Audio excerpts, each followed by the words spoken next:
Yo, what's up guys? King Chris here, and today I'm bringing you a guide with 7 tips to improve your aim.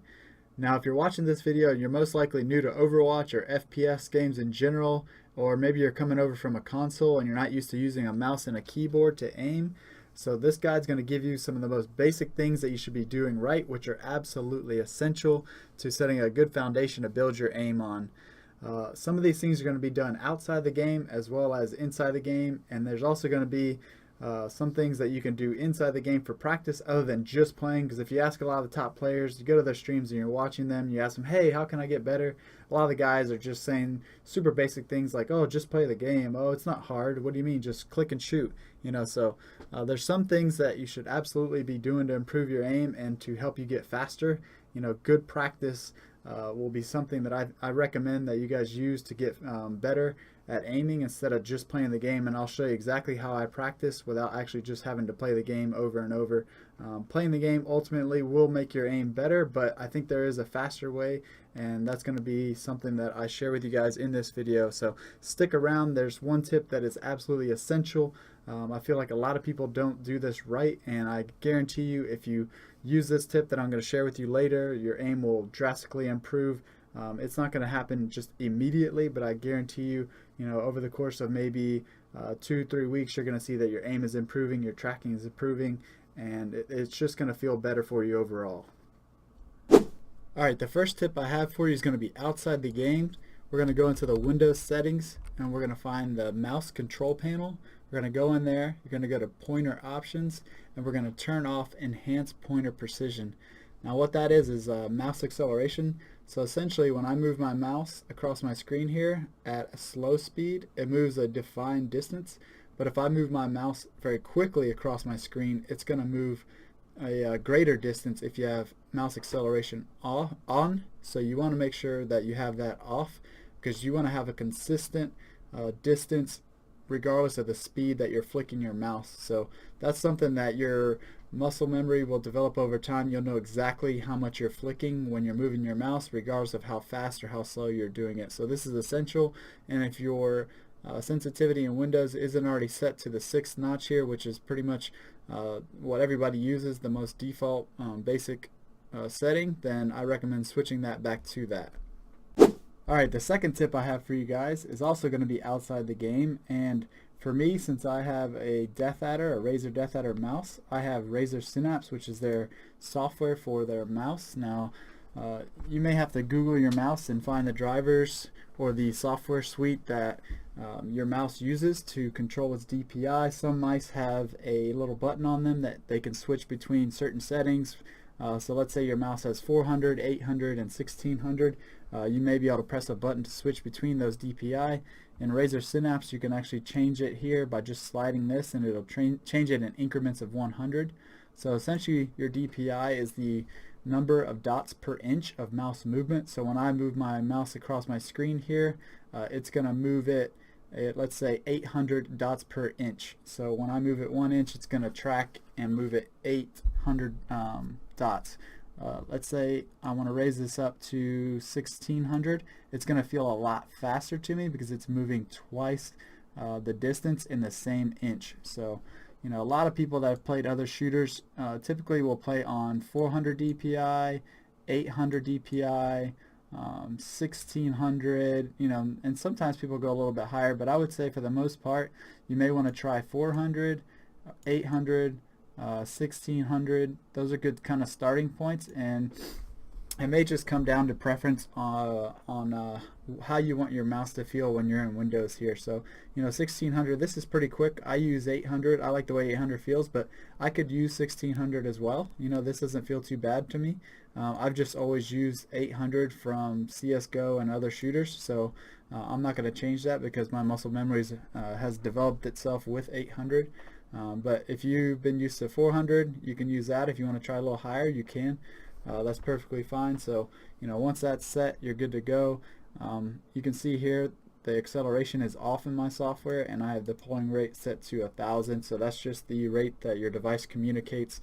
There's not going to be any delay with any of these settings. Honestly, I would highly even doubt there would be any kind of delay with 125, although I've never played with it before. The third tip I have for you guys is getting a proper mouse pad. Now, if some of you guys are used to using just a generic mouse pad that you bought at Walmart or something that you found in your garage that your family had from some old PC before you had your gaming PC, that's just not going to make do. Most likely it's going to be a tiny little mouse pad like the one you see here, and once you switch your DPI and your sensitivity to a proper setting, you're going to realize that you're running out of mouse pad and you're always having to pick up your mouse pad constantly, or you're having to go off the mouse pad to complete a shot, which depending on what is underneath your desk may not be the most suitable surface for tracking. So if you guys need a recommended mouse pad, I use the Steel series. It's the biggest Steel series that they have. It's an awesome mouse pad. Mouse pads nowadays are relatively cheap. You can usually pick one up for anywhere from $10, $15, maybe $25 at most. You can definitely find an affordable large mouse pad, and I promise you once you get this, you're going to wonder how the heck you ever played with that tiny little mouse pad, and you're going to realize that you're used to picking your mouse up over and over instead of just swiping across your pad and finishing the shot. Alright guys, tip number 4, we're actually in the game now. I'm going to go over the sensitivity settings. So if you guys don't know how to get here, you're just going to go into your options and go to controls and your sensitivity. As you can see, my sensitivity is 4.25, and that's based on 800 DPI. So you really have to know what somebody's DPI is to give a recommendation on sensitivity, because if I was using, let's say, 1600 DPI with this would be a really fast sensitivity. If I was using 400 DPI with this, then that would be a really low sensitivity. So you just have to know what the sensitivity is, and then also what kind of aimer the person is. Some people aim more with their wrist and their fingers, and some people aim more with their arm. So if you're an arm aimer, you may use a lower sensitivity because you're going to be swiping your arm a lot over a big mouse pad. If you're more of a wrist aimer, you may use a higher sensitivity because you're going to make small, minute wrist movements on a smaller pad. I'm more of a hybrid. I used to be a wrist aimer, and then I've adapted to learning to swipe when I need to. So I use what I feel is a relatively low sensitivity for me. I have a big mouse pad that if I need to flick in close combat and make a big, let's say 180 or even 360, then I can swipe with my arm, and I've learned to do that. But when I'm aiming medium to long distances, I still use my wrist and my fingers to make those minor corrections, and I like the control that 4.25 gives me. So, as a standard, if you're on 800 DPI, I recommend starting at 5 and then going lower as you feel, or if you feel like, man, this is just too slow for me, then bump it up just a little bit, but really give it some time and see if you can adapt to that, because initially it will feel slow, but like anything, if you change something, you're just going to have to practice it, and then once you realize, man, I'm making these same mistakes over and over with this DPI or this sensitivity, I really can't react in this situation fast enough because my DPI or my sensitivity is too slow, then bump it up a little bit. Bump it up one sensitivity setting, so go to 5.25 here, and then over time you're going to find what you're used to, and ultimately it comes down to your preference and the type of aimer you are and the mouse pad you have. Alright, now we're on to tip number 5. We're going to head back into the options setting here, and now we're going to talk about the reticle. So we've got the sensitivity nailed down. Your reticle is going to be something that is also hugely driven by your preference and maybe your gaming history. So if you played other games like Counter-Strike or another shooter that had a classic reticle, just the crosshair, with the vertical and horizontal line, you may be used to that, and you may be used to tracking that, and your eyes like to look at that, and when you aim, it's just really natural for you to see that and use that and put that on a model. I recently just came from King of the Kill, so in H1Z1 King of the Kill, there was a dot, which I was surprised to see in Overwatch, but it was really strange for me to use that dot because I did play Counter-Strike before, and I was used to using a normal crosshair, but when I started using the dot, I realized it was really important, especially in King of the Kill, because a lot of times in that game you're shooting at really far distances and the models are really small, so you want a tiny dot so you can have precision aim. When I had a big crosshair on my screen, it was hard for me to see the models because the crosshair would cover the models, so I couldn't exactly aim on their head or exactly where I wanted to with the crosshair, so I had to switch to the dot. So when I started playing Overwatch originally, I did use the dot because it felt natural, but at the moment I have been using the crosshairs on Soldier 76, and I'm actually finding that it depends on which hero I want to play.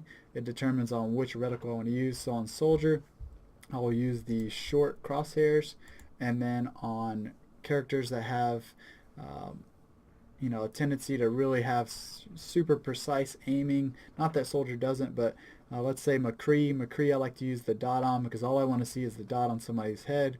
Or if I'm playing Ana, all I want to see is a dot that I put right onto, let's say, a flying fair that's high in the sky that I need to heal or shoot. So it really just depends on the character you're playing, but give it a try. Try the short crosshairs, try the dot, and then if you're playing a character like Tracer that may spam, or Zarya that has a beam that you just hold and spam, you might like the circle, because that gives you a fairly big crosshair to track. So when you're in close quarters combat, you're constantly moving your crosshair around really quickly, and you'll tend to lose the dot.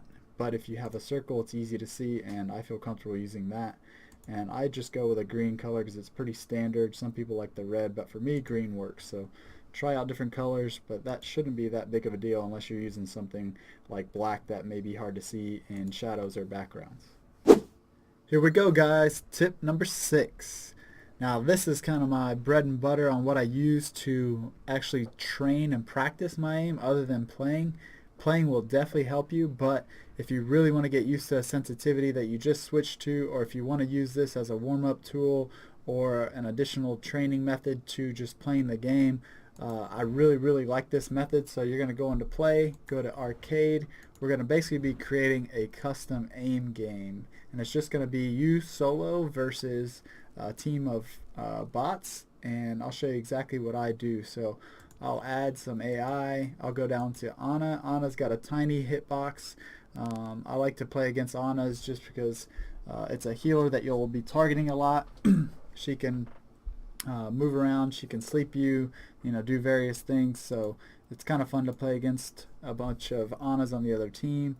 I will add usually 5 or 6, just depending. I'm going to do 4 just so you guys can see what it's like, and then if you want to go up a little bit more and add another Ana, what happens is they start healing each other and it gets really hard to kill. So you may want to start with like 3 or 4 Anas and then add another 5th and a 6th once you start getting better. But once you have 6 Anas all healing each other, even with reduced healing, it actually gets really hard. So I'm going to add 4 Anas to the other team, and then I'm going to go to settings, heroes, Ana, and I'm going to adjust her stuff. So I always put down their damage to 10%, otherwise you get killed really quickly.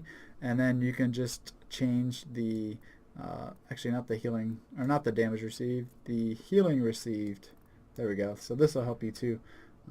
And that's pretty much it. Go back, and let's go back, and then we're going to go to maps. If you have a specific map you want to play, you can do that. I like to just play on the control points because I don't want to have to deal with any kind of escort situation when I'm just focusing on my aim. So I will turn everything off other than control point, and looks good there. Modes, heroes, blah blah. That should be it, I believe. I have played around with this where let's go to settings again, heroes. Actually, let me look at this. There's a setting. Oh, here we go. Receive headshots only. I have played with that too. That's awesome if you want to practice your headshots. But for now, if you're just trying to get used to a new sensitivity setting or practice your aim, this is a great start. So we'll jump in here and I'll show you guys how this plays out real quick. Basically, it's going to be you against the team of, let's say, 4 or 5 Anas. So you're just going to run out there. And I love to do this as a warm-up. Sometimes I'll go into the practice range and warm up, but once I found how to create this custom little aim game, I really have just stuck to this. So you can see they run around really quickly. They're going to be in there healing each other too. Now I did reduce the amount of healing that they're doing to each other, so it's not so bad, but if you play with the full healing on, it's really hard to kill these things. So just practice tracking here. If you want to practice using your right click, your helix rocket to time that's awesome too. But if you just need to get used to a setting with your sensitivity, and as you see, they run around all over the map. They get to the control point, but they will fight you everywhere, so they're not just standing still and making themselves super easy to kill. You have to practice shooting left and right. She's going to heal herself with her grenade. This is a bit slow for me because I'm used to playing with about 5 or 6 on us. And you can use that. You can melee. But once you get used to this, it's just an awesome way to get used to your sensitivity, aiming, and it really teaches you, how to aim at who you're going to be killing when you use the Ana. I haven't tried the Mercy. I haven't really thought about that, honestly, but it might be cool to get a Mercy in there. That may be OP if they're sitting there healing each other with a beam. I'm not sure that they have 100% accuracy on the Anas, so I don't know how effectively they're healing each other, but a lot of times I will leave the amount of healing that they receive on, so it can get pretty annoying, but it does teach you to kill fast before they can get all their heals off, so that's something that's a benefit to this method of training. So you have to chase them down, just like in a normal game. Nana's not just going to stand there and let you shoot at her without running or healing herself with her grenade. So this is a cool little way to really practice, real life or in-game scenarios. So yeah, try it out. If you guys find a cool preset that you like or a little custom build that you like, let me know. I've been thinking about playing around with Pharahs. Pharahs are a nuisance for a lot of soldiers. So if maybe we can get 3 or 4 Pharahs flying in the sky, that may be some awesome vertical training that you have to deal with, because it is a lot harder to aim up and down here versus just aiming at somebody left and right. Our last and final tip now, tip 7. Whatever it is, you guys have to stick with it. So whatever sensitivity, DPI, whatever mouse you decide to use, mouse pad, you have to get a lot of time with those settings. You can't just switch it around. You watch this streamer and you're like, oh, I'm going to use 3 and 800, or I'm going to use 12 and 800. Like, just pick something that feels relatively comfortable for you in all situations with the heroes you use, and just get a lot of play time. If you look across the board at all the really good players, all the pros, these guys have tons of hours in Overwatch, and they have tons and tons of hours in other shooters. Maybe it's CSGO, maybe it's Quake. They just have a lot of time under their belts. So if you're relatively new to shooters in general, or you're new to Overwatch, you just need to get a lot more time. And I usually feel comfortable with a game once I'm upwards of around 100 to 200 hours. It just kind of depends, but for the most part, that's when I start feeling relatively comfortable. And I have probably literally thousands of hours in gaming and in shooters. So, if you're relatively new to gaming, it may take you 3, 4, 100 hours to get used to aiming in Overwatch, just because you don't have a lot of background and history in shooters that you can draw upon. So, whatever you decide, like I said, just stick with it. Focus on getting 100 hours with Soldier, or get 150 hours with McCree, and I guarantee you're going to be at a level that you feel pretty confident with, and then you can make minor adjustments here and there. But once you find something, stick with it, become really good with it, and all those other things will start coming to you just intuitively. You'll know how to change things to optimize your setup. So if you guys really enjoy this video, please give it a thumbs up. Like I said, I just started making Overwatch videos. I'd really love for you guys to get this video to 100 likes. Thank you guys so much for your support, and I'll see you in the next one. Peace!